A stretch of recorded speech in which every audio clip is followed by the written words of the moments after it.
ನಮಸ್ಕಾರ ಸ್ನೇಹಿತರೆ. Last supper, ಕೊನೆಯ ಭೋಜನ. ಈ ಪ್ರಪಂಚದಲ್ಲಿ ನಮಗೆಲ್ಲರಿಗೂ ಸಾವು ಬಂದಾಗ, ಸಾವಿಗಿಂತ ಮುಂಚೆ ನಾವು ಏನೆಲ್ಲ ಮಾಡ್ತೇವೆ, ಎಲ್ಲವನ್ನು ಮಾಡಬೇಕಿತ್ತು ಎನ್ನುವಂಥ ಒಂದು ಆಸೆಗಳನ್ನು ಮಾಡಿಬಿಡ್ತೇವೆ. ಅದೇ ರೀತಿ ಮನುಷ್ಯರಾಗಿ ಸನ್ ಆಫ್ ಗಾಡ್ ಎನ್ನುವಂಥ ವ್ಯಕ್ತಿ ಇವತ್ತು ಅದನ್ನೇ ಮಾಡಿದ್ದು. Last supper. ಈ ಪ್ರಪಂಚದಲ್ಲಿ ನಾನು ಯಾವುದನ್ನು ಬಿಟ್ಟಿದ್ದೇನೆ, ಆದರೆ ಅದನ್ನು ಬಿಡಬಾರದು. ಕೊನೆಗಳಿಗಿಂತ ಮುಂಚೆ ಅದನ್ನು ಹೇಳಿ ತೀರಿಸಬೇಕು, ಮುಗಿಸಬೇಕು.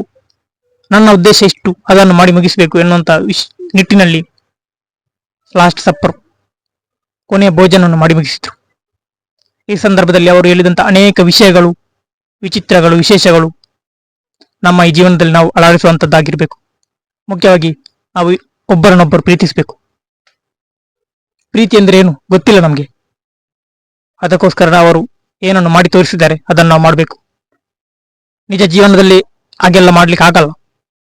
ಸ್ಪಿರಿಚುವಲ್ ಆಗಿ ನಾವು ಅವುಗಳನ್ನು ಮಾಡಬಹುದು. ಪ್ರೀತಿಸುವುದು ಮುತ್ತು ಕೊಟ್ಟರೆ ಪ್ರೀತಿ ಆಗಲ್ಲ.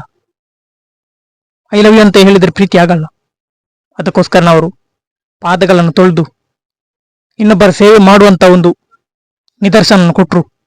ಅದನ್ನು ನಾವು ಮಾಡಿ ಮುಗಿಸ್ಬೇಕು.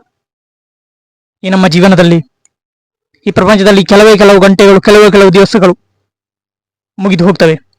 ಆದರೆ ಇಂತಹ ಸಂದರ್ಭಗಳನ್ನು ನಾವು ಅಲ್ಲಲ್ಲಿ ಕಳ್ಕೊಂಡು ಬಿಟ್ಟಿರ್ತೇವೆ. ಯಾವಾಗ ಜೀಸಸ್ ಹೇಳಿದಂತ ಈ ವಿಚಾರಗಳನ್ನು ನಾವು ಮನಸ್ಸಲ್ಲಿ ಇಟ್ಟುಕೊಳ್ತೇವೆ, ಆವಾಗೆಲ್ಲ ಖಂಡಿತವಾಗಿಯೂ ನಮ್ಮ ಜೀವನದಲ್ಲಿ ಈ ಕೆಲಸ ನಡೆದು ಹೋಗ್ತದೆ. ಸ್ನೇಹಿತರೆ, ನಾವು ಕೂಡ ಇನ್ನೊಬ್ಬರನ್ನು ಪ್ರೀತಿಸಲಿಕ್ಕೆ ಕಲಿಬೇಕು. ಮೊದಲು ಹೇಳಿದಂತೆ ನಾವು ಮುತ್ತು ಕೊಡುದು ಪ್ರೀತಿ ಅಲ್ಲ. ಯೂದ ಮುತ್ತು ಕೊಟ್ಟು ಜೀಸಸನ್ನು ಕೊಟ್ಟ, ಅದು ಪ್ರೀತಿ ಆಗಿರಲಿಲ್ಲ. ಮುತ್ತು ಪ್ರೀತಿ ಅಲ್ಲ. ಬದಲಾಗಿ ನಮ್ಮ ಜೀವನದಲ್ಲಿ ಮಾಡುವಂತಹ ಸೇವೆ, ನಿಸ್ವಾರ್ಥ ಸೇವೆ. ಯಾರೋ ಬಿದ್ದಿದ್ದಾರೆ, ನನ್ನ ಸಹೋದರ, ನನ್ನ ಅಣ್ಣ ಬಿದ್ದಿದ್ದಾರೆ, ನನ್ನ ಅಪ್ಪ ಬಿದ್ದಿದ್ದಾರೆ ಅಂತ ಹೇಳಿಕೊಂಡು ಅವರನ್ನು ಎತ್ತಿಕೊಂಡು ನಿಲ್ಲಿಸುವುದು, ಅವರಿಗೆ ಏನು ಬೇಕು ಅದನ್ನು ಮಾಡುವುದು, ಅದು ಪ್ರೀತಿ. ಅದಕ್ಕೋಸ್ಕರ ಅಂಥವುಗಳನ್ನು ಮಾಡಲಿಕ್ಕೆ ನಾವು ಕಲಿಬೇಕು. ಅದಕ್ಕೋಸ್ಕರನೇ ಇವತ್ತು ಜೀಸಸ್ ಒಬ್ಬರನ್ನೊಬ್ಬರು ಪ್ರೀತಿಸಿದಂತ ಪಾದಗಳನ್ನು ತೊಳೆದು ತಮ್ಮ ಪ್ರೇಷಿತರನ್ನು, ತಮ್ಮ ಶಿಷ್ಯರನ್ನು ಹೇಗೆ ಪ್ರೀತಿಸಬೇಕು ಇನ್ನೊಬ್ಬರನ್ನು ಅಂತ ಕಲಿಸಿದ್ರು. ಅದನ್ನೇ ನಾವು ಇನ್ನೊಬ್ಬರ ಜೀವನದಲ್ಲಿ ಮಾಡಲು ಪ್ರಯತ್ನಿಸೋಣ. ಮಾಡ್ಲಿಕ್ಕೆ ಆಗ್ಲಿಲ್ಲ, ನೀವು ಮಾಡ್ಲಿಕ್ಕೆ ಆಗ್ತಾ ಇಲ್ಲ, ಮಾಡ್ಲಿಕ್ಕೆ ಕಲಿಯೋಣ, ಟ್ರೈ ಮಾಡೋಣ. ಟ್ರೈ ಮಾಡಿ ಒಂದು ದಿವಸ ನಮಗೆ ಆ ಟ್ರೈನಿಂಗ್ ಕಂಪ್ಲೀಟ್ ಆಗ್ತದೆ. ನಾವು ಆಲೋಚಿಸಿದಂಥ ಕಾರ್ಯವನ್ನು ಮಾಡ್ತೇವೆ. ಧನ್ಯವಾದಗಳು.